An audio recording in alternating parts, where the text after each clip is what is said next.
کے تو اس نے کہا، خباب تم محمد کے دین پر چلتے ہو، کیا وہ یہ دعویٰ نہیں کرتے کہ جنت والوں کو سونا چاندی قیمتی کپڑے خدمت گار اور اولاد مرضی کے مطابق ملے گی؟ حضرت خباب رضی اللہ عنہ بولے، ہاں یہی بات ہے۔ اب آس نے ان سے کہا، میں اس وقت تک تمہارا قرضہ نہیں دوں گا جب تک کہ تم محمد کے دین کا انکار نہیں کرو گے۔ مذاق اڑانے والوں کے ساتھ جو کچھ ہوا وہ سلسلہ جاری ہے۔ جواب میں حضرت خباب بن اراد رضی اللہ عنہ نے فرمایا، اللہ کی قسم میں محمد صلی اللہ علیہ وسلم کا دین نہیں چھوڑ سکتا۔ اسی طرح ان مذاق اڑانے والوں میں سے ایک اسود بن یغوث بھی تھا۔ یہ نبی اکرم صلی اللہ علیہ وسلم کا ماموزاد تھا۔ جب بھی مسلمانوں کو دیکھتا تو اپنے ساتھیوں سے کہتا، دیکھو تمہارے سامنے روح زمین کے وہ بادشاہ آ رہی ہیں جو کیسر و کسریٰ کے وارث بننے والے ہیں۔ یہ بات وہ اس لیے کہتے تھے کیونکہ صحابہ کرام رضی اللہ تعالیٰ عنہم میں سے اکثر کے لباس پھٹے پرانے ہوتے تھے، وہ مفلس اور نادار تھے، اور آپ صلی اللہ علیہ وسلم کی یہ پیش گوئی فرما چکے تھے کہ مجھے ایران اور روم کی سلطنتوں کی کنجیاں دی گئی ہیں۔ اسود آپ صلی اللہ علیہ وسلم سے یہ بھی کہا کرتا تھا، محمد آج تم نے آسمانوں کی باتیں نہیں سنائیں، آج آسمان کی کیا خبر ہے؟ کیا خبریں ہیں محمد؟ یہ اور ان کے ساتھ تھی۔ جب آپ صلی اللہ علیہ وسلم اور آپ صلی اللہ علیہ وسلم کے صحابہ رضی اللہ تعالیٰ عنہ کو دیکھتے تو سیٹیاں بجاتے تھے، آنکھیں مٹکاتے تھے۔ اسی قسم کا ایک آدمی نضر بن حارث تھا، یہ بھی آپ صلی اللہ علیہ وسلم کا مذاق اڑانے والوں میں شامل تھا۔ ان میں سے اکثر لوگ ہجرت سے پہلے ہی مختلف آفتوں اور بلاؤں میں گرفتار ہو کر ہلاک ہوئے۔ ان مذاق اڑانے والوں میں سے ایک خالد بن ولید رضی اللہ عنہ کا باپ ولید بن مغیرہ بھی تھا۔ یہ ابو جہل کا چچا تھا۔ قریش کے دولت مند لوگوں میں اس کا شمار ہوتا تھا۔ حج کے زمانے میں تمام حاجیوں کو کھانا کھلاتا تھا، کسی کا چولہا نہیں جلنے دیتا تھا۔ لوگ اس کی بہت تعریف کرتے تھے، اس کے قصیدے پڑھتے تھے۔ اس کے بہت سے باغات تھے۔ ایک باغ تو ایسا تھا جس میں تمام سال پھل لگتا تھا، لیکن اس نے آپ صلی اللہ علیہ وسلم کو اس قدر تکالیف پہنچائیں کہ آپ صلی اللہ علیہ وسلم نے اس کے لیے بد دعا فرما دی۔ اس کے بعد اس کا تمام مال ختم ہو گیا، باغات تباہ ہو گئے۔ پھر حج کے دنوں میں کوئی اس کا نام لینے والا بھی نہ رہا۔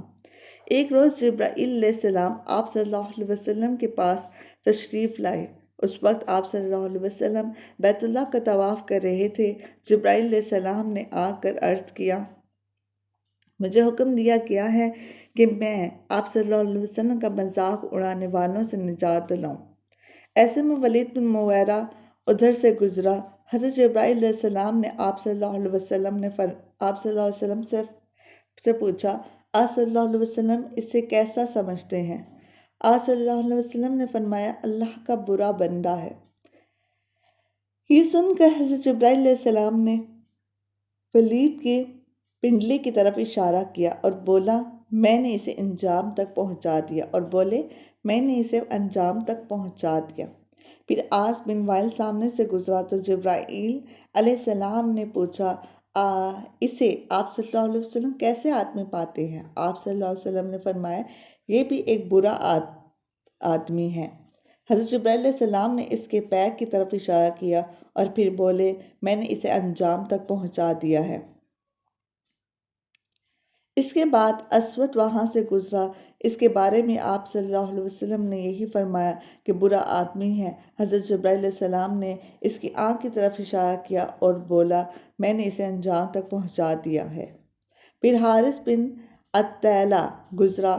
حضرت جبرائیل علیہ السلام نے اس کے پیٹ کی طرف اشارہ کر کے کہا، میں نے اسے انجام تک پہنچا دیا ہے۔ اس واقعے کے بعد اسود بن یغیث اپنے گھر سے نکلا تو اس کو لوہے کے تھپڑوں نے جھلسا دیا، اس کا چہرہ جل کر بالکل سیاہ ہو گیا۔ جب یہ واپس اپنے گھر میں داخل ہوا تو گھر کے لوگ اسے پہچان نہ سکے۔ انہوں نے اسے گھر سے نکال دیا اور دروازہ بند کر دیا۔ اس کے ساتھ ہی یہ زبردست پیاس میں مبتلا ہو گیا۔ مسلسل پانی پیتا رہتا تھا، یہاں تک کہ اس کا پیٹ پھٹ گیا۔ حارث بن عطیلہ کے ساتھ یہ ہوا کہ اس نے ایک نمکین مچھلی کھا لی۔ اس کے بعد اسے شدید پیاس نے آ لیا۔ یہ پانی پیتا رہا، یہاں تک کہ اس کا بھی پیٹ پھٹ گیا۔ ولید بن مغیرہ ایک روز ایک شخص کے پاس سے گزرا۔ وہ شخص تیر بنا رہا تھا۔ اتفاق سے ایک تیر اس کے کپڑے میں الجھ گیا۔ ولید نے تکبر کی وجہ سے جھک کر اس کا تیر نکالنے کی کوشش نہ کی اور آگے بڑھنے لگا تو وہ تیر اس کی پنڈلی میں چبھ گیا۔ اس کی وجہ سے زہر پھیل گیا اور وہ مر گیا۔ عاص بن وائل کے تلوے میں ایک کانٹا چبھا۔ اس کی وجہ سے اس کا پیر پر اتنا ورم آ گیا کہ وہ چکی کے پاٹ کی طرح چپٹا ہو گیا۔ اسی حالت میں اس کی موت واقع ہو گئی۔ حضرت ابن عباس رضی اللہ عنہ کی روایت ہے، یہ لوگ ایک ہی رات میں ہلاک ہوئے تھے۔ نبی اکرم صلی اللہ علیہ وسلم نے محسوس فرمایا کہ قریش مکہ مسلمانوں کو بے تحاشا تکالیف پہنچا رہے ہیں اور مسلمانوں میں ابھی اتنی طاقت نہیں کہ وہ اس بارے میں کچھ کہہ سکیں۔ چنانچہ آپ صلی اللہ علیہ وسلم نے مسلمانوں سے فرمایا، تم لوگ روئے زمین پر ادھر ادھر پھیل جاؤ، اللہ پھر تمہیں ایک جگہ جمع فرما دے گا۔ ہم کہاں جائیں گے؟ صحابہ کرام رضی اللہ عنہم نے پوچھا۔ آپ صلی اللہ علیہ وسلم نے ملک حبشہ کی طرف اشارہ کرتے ہوئے فرمایا، تم لوگ ملک حبشہ کی طرف چلے جاؤ، اس لیے کہ وہاں کا بادشاہ نیک ہے، وہ کسی پر ظلم نہیں ہونے دیتا، وہ سچائی کی سرزمین ہے، یہاں تک کہ اللہ تعالیٰ تمہاری ان مصیبتوں کا خاتمہ کر کے تمہارے لیے آسانیاں پیدا کر دے۔ حدیث میں آتا ہے کہ جو شخص اپنے دین کو بچانے کے لیے ادھر سے ادھر کہیں گیا، چاہے وہ ایک بلشت ہی چلا، اس کے لیے جنت واجب کر دی جاتی ہے۔ چنانچہ اس حکم کے بعد بہت سے مسلمان اپنے دین کو بچانے کے لیے اپنے وطن سے ہجرت کر گئے۔ ان میں کچھ ایسے بھی تھے جنہوں نے اپنی بیوی بچوں کے ساتھ ہجرت کی اور کچھ ایسے بھی تھے جنہوں نے تنہا ہجرت کی۔ جن لوگوں نے بیوی بچوں سمیت ہجرت کی، ان میں حضرت عثمان غنی رضی اللہ عنہ بھی تھے۔ ان کے ساتھ ان کی بیوی یعنی آپ صلی اللہ علیہ وسلم کی صاحبزادی حضرت رقیہ رضی اللہ عنہ بھی ہجرت کر گئیں۔ حضرت عثمان غنی رضی اللہ عنہ سب سے پہلے ہجرت کرنے والے شخص ہیں۔ حضرت عمر رضی اللہ عنہ لاتے ہیں۔ اسی طرح حضرت ابو سلمہ رضی اللہ عنہ نے بھی اپنی بیوی حضرت ام سلمہ رضی اللہ عنہ کے ساتھ ہجرت کی۔ حضرت عامر بن ابی رابعہ رضی اللہ عنہ نے بھی اپنی بیوی کے ساتھ ہجرت کی۔ جن صحابہ نے تنہا ہجرت کی، ان کے نام یہ ہیں: حضرت عبد الرحمن بن عوف، حضرت عثمان ابن مظعون، حضرت سہیل بن ابن بیضہ، حضرت زبیر بن ابن عوام اور حضرت عبداللہ ابن مسعود رضی اللہ عنہم۔ کفار کو جب ان کی ہجرت کا پتہ چلا تو وہ تعاقب میں دوڑے، لیکن اس وقت تک یہ حضرات بحری جہاز پر سوار ہو چکے تھے۔ وہ جہاز تاجروں کے تھے۔ اس طرح یہ حضرات حبشہ پہنچنے میں کامیاب ہو گئے۔ کچھ عرصے بعد ان لوگوں نے ایک غلط خبر سنی، وہ یہ تھی کہ تمام قریش مکہ مسلمان ہو گئے ہیں۔ اس اطلاع کے بعد حبشہ کے بہت سے مہاجرین مکہ روانہ ہوئے۔ نزدیک پہنچ کے پتہ چلا کہ اطلاع غلط تھی۔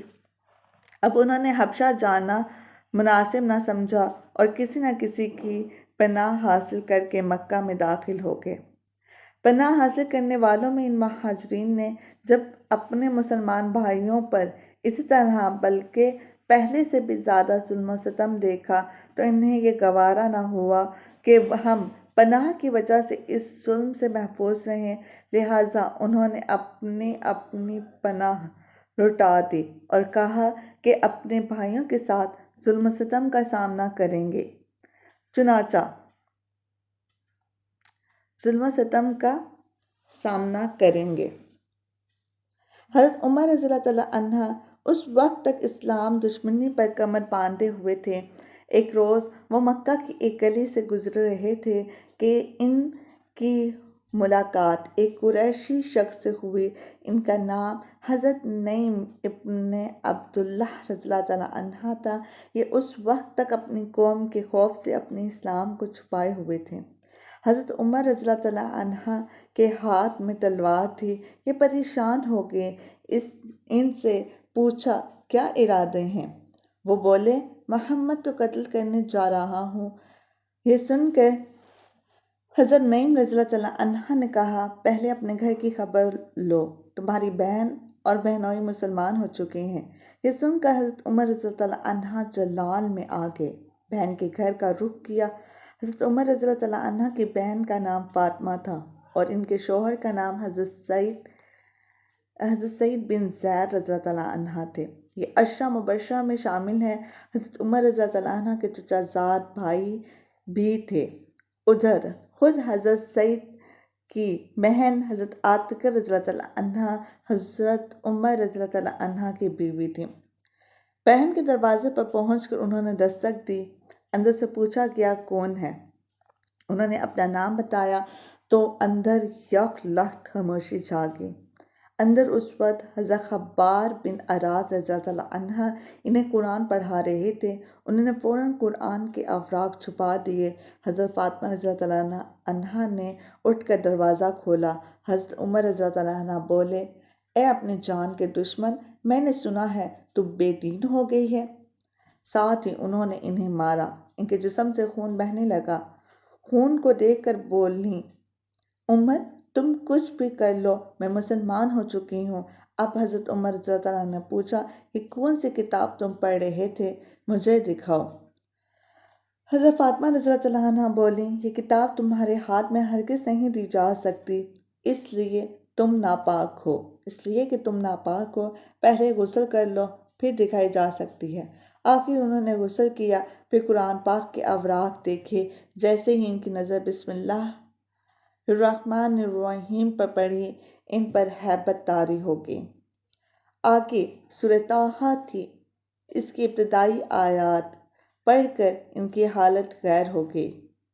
بولے مجھے رسول اکرم صلی اللہ علیہ وسلم کے پاس لے چلو۔ حضرت خباب بن اراد اور حضرت سعید بن زید رضی اللہ تعالیٰ عنہما ادھر ہی چھپے ہوئے تھے۔ ان کے الفاظ سن کے سامنے آگے بعض روایت میں یہ آتا ہے کہ حضرت سعید بن زید رضی اللہ تعالیٰ عنہ کو بھی حضرت عمر رضی اللہ تعالیٰ عنہ نے مارا پیٹا تھا۔ اس کا مطلب ہے کہ صرف حضرت خباب بن اراد رضی اللہ تعالیٰ عنہ چھپے ہوئے تھے۔ بہرحال اس موقع پر وہ سامنے آگے اور بولے اے عمر تمہیں بشارت ہو، اللہ کے رسول صلی اللہ علیہ وسلم نے دعا مانگی تھی کہ اے اللہ دو آدمیوں میں سے ایک کے ذریعے اسلام کو عزت عطا فرما، یا تو